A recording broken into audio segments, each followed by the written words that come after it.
Good morning everyone. আবার নতুন একটা দিন, নতুন একটা সকাল নিয়ে তোমাদের পাশে আমি হাজির হয়ে গেছি। তো আজকে এখন টাইম হয়ে গেছে, দেখো আমি কটার থেকে স্টার্ট করেছি, 10:30 বেজে পার হয়ে গেছে। তো এখন রেডি টেডি হয়ে গেলাম, এই যে আজকে এটা পড়েছি, রেডি টেডি হয়ে এখন যাব অফিসে। তো ভাবলাম যে না, তোমাদের সাথে একটু দেখা করে নিই, একটু কথা বলে নিই। আর কাজকর্ম করার টাইমে ভিডিও করতে পারি না, কারণ কাজ করার টাইমে ভিডিও করতে গেলে না মানে দেরি হয়ে যায়। তো আমার তো সকালবেলা জানো একটু মানে হুলস্থুলস্থের মধ্যে থাকে কাজ করা, তো তার জন্য তোমাদের আর শেয়ার করতে পারিনি। তো এখন ভাবলাম যে না, একটু শেয়ার করে নিই তোমাদের সাথে। তো কি কি রান্না করলাম আজকে তোমাদেরকে একটু শর্ট করে দেখিয়ে দিচ্ছি কি কি রান্না করেছি, তারপরে বাকি দেখি তারপরে আর কি কি দেখাতে পারি তোমাদেরকে।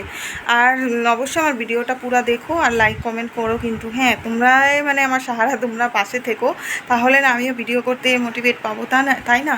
তো পাশে থেকো। আর দেখাচ্ছি তোমাদেরকে, দাঁড়াও যে কি কি রান্না হয়েছে আজকে। ও এই মাছটা রান্না করেছি, এই যে এটা আমি সিম্পলভাবে রান্না করেছি, তোমাদেরকে আমি রেসিপিটা বলবো, একটু দাঁড়াও বাকিগুলো দেখিয়ে নিই। এই মাছটা রান্না করেছি, আর এখানে বানিয়েছি যে ভেন্ডি ফ্রাই, বেশি অল্প ফ্রাই করে নিয়েছি, কারণ বেশি জ্যালজ্যালা হলে আমার ভালো লাগে না। আর এখানে আজকে ডালটা পরে আমি ঢেলে বাটিতে ইসে করে নেবো, কী কয়, পরে ডালটা ঢেলে আমি ভাতটা রান্না করব এসে অফিস থেকে। তো বলছিলাম যে মাছটা আমি কিভাবে রান্না করেছি, তাই না? তো মাছটাকে না আমি প্রথমে তো ধুয়ে টুয়ে নিয়েছি, এটা তো কমন না, তোমরাও ধুবেই অবশ্যই। তো মাছটাকে আমি রেখে এটার মধ্যে তোমার পেঁয়াজ, আদা, রসুন আর কাঁচা লঙ্কা মিলিয়ে পেস্ট করে নিয়েছিলাম। তারপরে কি করেছি, মাছটার মধ্যে এটা পেস্টটা ঢেলে দিয়েছি, তারপরে জিরা গুঁড়া, হলদি গুঁড়া, মরিচের গুঁড়া একটু সামান্য দিয়েছি, বেশি দিনে, কারণ এখন গরম দিন, বেশি মরিচের গুঁড়াটা খাওয়া ভালো না, অল্প দিয়েছি, সামান্য একটু। আর দিয়েছি টমেটো, তারপরে দিয়েছি কাঁচা লঙ্কা দুটো মানে মাঝখান দিয়ে ফালি করে দিয়েছি। আর হলো কি দিয়েছি, কাঁচা সরষের তেল দিয়েছি, দিয়ে এটাকে সুন্দরভাবে মেখে নিয়েছি, যেভাবে মাংসটাকে ম্যারিনেট করে না, সেভাবেই কাঁচা মাছটাকে আমি মশলাগুলো দিয়ে ম্যারিনেট করে নিয়েছি। নিয়ে তারপরে কড়াইয়ের মধ্যে ঢেলে দিয়েছি, ঢেলে এটা মানে ঢাকনা দিয়ে ভালো মতন 15 মিনিট আর 10 মিনিট মতন আমি এটাকে মানে হতে দিয়েছি। তারপরে উল্টিয়ে মানে একটু সামান্য উল্টে দিয়েছি। তারপরে যদি একটু ঝুল দেওয়ার থাকে তাহলে মানে প্রথমে যখন ঢালবে তখনই একটু জল দিয়ে দিবে, আর যদি ঝুল না লাগে, এরকম শুকনাই ভালো লাগে, আমি একটু জল দিয়েছিলাম। তো দিয়ে তারপরে কাঁচা মাছটা এইভাবে রানলে দারুণ লাগে। সবসময় তো সবজি দিয়ে খাওয়া হয়, মাছ ভাজা খাওয়া হয়, সবজি দিয়ে খাওয়া হয়, কালকে আমি সিম্পলভাবে রান্না করেছিলাম, কারণ রাত্রে মানুষ এসেছিলো বাড়িতে, তার জন্য একটু দেরি হয়ে গেছিলো রান্না বসাতে। তো সিম্পলভাবে আমি এই মাছটা রান্না করেছি। সকালবেলা উঠে ভেন্ডি ভাজি আর ডালটা রান্না করেছি। তো এটাই আর কি হয়ে যাবে দুপুরের জন্য। আর রাতের জন্য দুটা মানে মাথা আছে একটা, আর লেজা একটা আছে, দেখি রাত্রে কি রান্না করি। তো তো এখন আমি অফিসে যাই, পরে তো তোমাদের সাথে কথা হবে পরে, জানি না কি দেখাতে পারবো কি না। তো এখনকার মতো আমি রাখছি, ঠিক আছে? এখন অফিস যাই, ডিউটি ফার্স্ট, ঠিক না?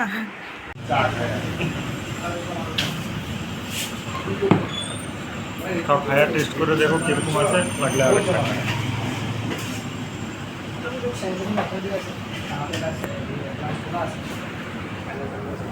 অনেক টেস্টি দই ছিল আজকে। তো হাজব্যান্ডকে পুরো লুটে নিচ্ছি, কারণ আজকে হাজব্যান্ড বলেছে চলো সারপ্রাইজ দেবো, বা এবার সারপ্রাইজের চক্করে গেলাম ওখানে, খাওয়া দাওয়া করছি। এখানে গিয়ে অনেক কিছু খেলাম, দই খেলাম, সিঙ্গারা, চা, এগুলো তো দেখতেই পাবে, এগুলো খেলাম। লাস্টে আবার স্প্রাইট খেলাম। আমার হাজব্যান্ড বলছে আরও কিছু খাবে, আমি যে বললাম যে না আর খাবো না। তো ভালোই লাগলো। কোনো সময় এরকম বাইরে একটু টাইম স্পেন্ড করতে হাজব্যান্ডের সাথে ভালো লাগে, তখন দুজনে গিয়েছি। আর ছেলে তো বাড়িতে আছে, ও টিউশন ছিল, তো এখানেই আছে আর কি। তো তারপরে আমাদের লামডিং স্টেশনটা শেয়ার করবো, তোমরা অবশ্যই দেখতে থাকো আমার সাথে ভিডিওটা। স্টেশনটা আমাদের এখানে খুব সুন্দর করেছে, পার্ক মতন বানিয়েছে, দেখতে অনেক ভালো লাগে। তোমাদের সাথে একটু শেয়ার করবো, দেখবে তোমরা, আর পাশে থাকো।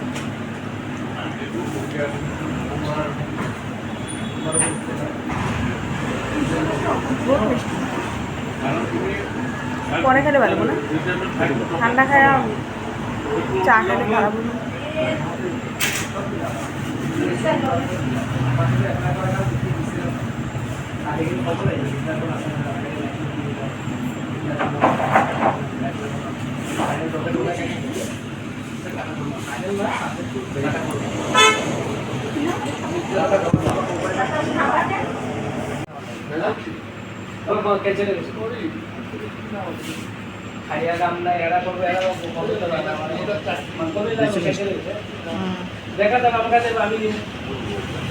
এদিকে ভালো লাগছে আমার।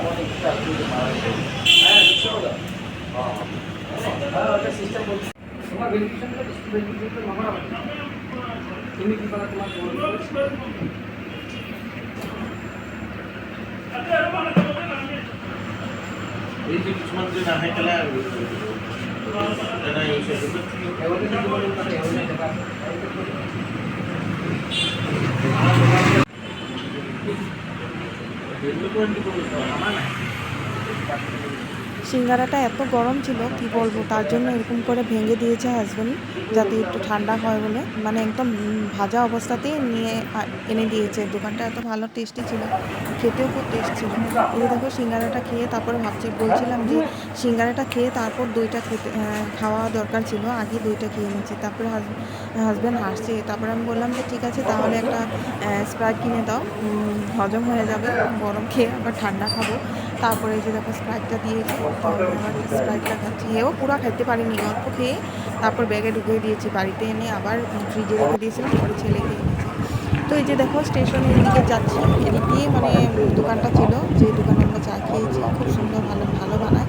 তো এই যে দেখো স্টেশনটা তোমাদের সাথে একটু শেয়ার করলাম রানিংয়ের বলে, এত ভালো লাগা। আর এখানে সবাই ওয়াক করতে আসে, ইভিনিং ওয়াক করতে আসে, মানুষ থাকে। আজকে একটু ঝিরিঝিরি বৃষ্টি পড়ছে দেখতে পাচ্ছি মনে হয়, তার জন্য মানে একটু মানুষগুলো কম, কিন্তু এমনি এই জায়গাগুলো ভর্তি থাকে মানুষ, এখানে হাঁটাচলা করতে আসে, মাইন্ড ফ্রেশ করে আর কি। এখানে খুব সুন্দর হাওয়াও দেয়, মানে একটা ঠান্ডা ঠান্ডা হাওয়া থাকে, তার জন্য গরম দিনে তো একটু বেশি মানুষ থাকে এখানে। দেখতে পাচ্ছি এত সুন্দর লাগে, এটা পুরো আমাদের দেখো। তো তার জন্য আর কি মানুষ, এই দেখো তাও বৃষ্টি হলে কী হবে, মানুষ তাও আছে এখানে, সব ভিতরে বসে আছে। তো এখন স্টেশন দিয়ে এখান থেকে বাজারে ঢুকে যাবো। বাজারে হাজবেন্ড বললো কিছু কিনে দেবে, তারপর দেখো আর কত কিছু শপিং করে বাড়িতে নিয়েছি, করতে দেখতে পাবে, তো দেখতে থাকো। আর আমরা বাজার থেকে যাই, গিয়ে আম নেব, আম নেওয়া হবে আর কি কিনে দেবো। মাত্র বাজার থেকে ঢুকলাম, এই দেখো অল্প শপিং করেছি এখানে, আমি দোকানে আর তোমাদের সাথে শেয়ার করিনি, এখন তোমাদের সাথে শেয়ার করব। মাত্র বাড়িতে ঢুকলাম, বৃষ্টি পড়ছিল অল্প অল্প। দাঁড়াও, কারেন্ট লাইটটা জ্বালিয়ে নিলাম, তোমাদেরকে আমি একটু ভালো করে দেখাবো। আমি হাজব্যান্ড বলছিল কিছু সারপ্রাইজ দেবো বলে, আজকে হয়তো এক্সট্রা কিছু কামিয়েছে তার জন্য। তো বলছিল সারপ্রাইজ দিব, কি নেবে। তো আমি ভাবতে ভাবতে বললাম যে ঠিক আছে দেবে যখন নাইটি একটা কিনে দাও। তো নাইটি একটা দেখতে গিয়ে দুটো পছন্দ হয়ে গেছে, তো দুটো 800 টাকা দাম নিয়েছে, দুটো 400 টাকা করে নাইটি নিয়েছে। আর তারপর দুটো কিনেছি, কেনার সাথে আরও দেখাতেই আছে মানে মানুষটা, দোকানিটা। তারপরে আরেকটা পছন্দ হয়ে গেল, তো বলছে তিনটা নাইটি তো আমি দেবো না, দুইটাই দেবো। তো আমি বললাম যে ঠিক আছে, একটা নাইটি আমি নিজের টাকা দিয়ে কিনছি, আর দুটা তুমি দাও টাকা। তো তিনটা নাইটি কিনে ফেলেছি, কি বলো, খুব সুন্দর হয়েছিল কিন্তু নাইটিগুলো, এরকম নাইটি আমি পরিনি। তো তোমাদের সাথে আমি শেয়ার করছি নাইটিগুলো, ঠিক আছে, কেমন হয়েছে তোমরা অবশ্যই দেখো। ফ্রন্ট ক্যামেরা দিয়ে তো আমি দেখাতে পারবো না মনে হয়। তিন কালারের, এই দেখো একটা কালার, এই কালারটা, এই কালারের একটা, তারপর এই যে এই কালারের একটা বেগুনি টাইপের, এই কালারের একটা প্রিন্ট করা আছে এটা, আর একটা এইটা কালারটা ব্লু কালারের। তো এই তিনটা আমি তোমাদেরকে খুলে দেখাচ্ছি, ঠিক আছে, কেমন দেখে বলো আমাকে। তো এই দেখো একটা, হ্যাঁ স্লিপলেস নিয়েছি। স্লিপলেস মানে ভিতরে তো হাত থাকে, যদি শিলাতে চাই শিলানো যাবে, আমি শিলাবো না ভাবছি। এই দেখো একটা, এটা একটা, আর এই যে দেখো এই ডিজাইনটা একটা আলাদা, এরকম প্রিন্ট করা আছে, তার জন্য খুব ভালো লাগলো। পকেটও আছে এখানে, দেখো। আর একটা খুলে দেখাচ্ছি, এখানে জায়গা হচ্ছিল না তো তিনটা একসাথে, তো আমি দুটাই দেখালাম। আর একটা দেখাচ্ছি, দাঁড়াও, এটা হাত লাগানো, দাঁড়াও 1 মিনিট। যে দেখো আর একটা, সুন্দর লাগছে না বলো তো তোমরা কেমন লাগছে নাইটিগুলো? এই দেখো, এই হাতগুলো এরকম টাইপের, ঝুড়ি ঝুড়ি হাতগুলো যে হয় এরকম টাইপের এই নাইটিটা। এখানে পকেট আছে একটু ছোটো মোটো। তো কালারটা একদম ডিপ কীরকম পার্পল কালার লাগছে না, কিন্তু পার্পল না, এটা একদম খয়েরি কালার টাইপের আর কি। এটা খয়েরি কালার এরকম না, দাঁড়াও ক্যামেরাতে বোঝা যাচ্ছে না, খয়েরি কালার একটা হয় না, এরকম টাইপের কালারটা আর কি। তো কেমন হয়েছে নাইটি 3টা অবশ্য জানাবে আমাকে। নাইটি 3টার মধ্যে কোনটা তোমাদের সবচেয়ে বেশি ভালো লাগছে শপিংগুলো তোমরা অবশ্যই আমাকে জানিও, ঠিক আছে? এই 3টা নাইটির মধ্যে কোনটা তোমাদের সবচেয়ে সুন্দর লাগলো এটা অবশ্য জানিও আমাকে। ঠিক আছে, আমি রান্নাবাড়া করি, ড্রেস চেঞ্জ করে, এখন আর টাইম নেই, অনেক কাজ। মাছও নিয়ে এসেছি, ছোট ছোট মাছ, এগুলো কাটতে হবে, রান্না করতে হবে, অনেক কাজ। বাই বাই সবাইকে।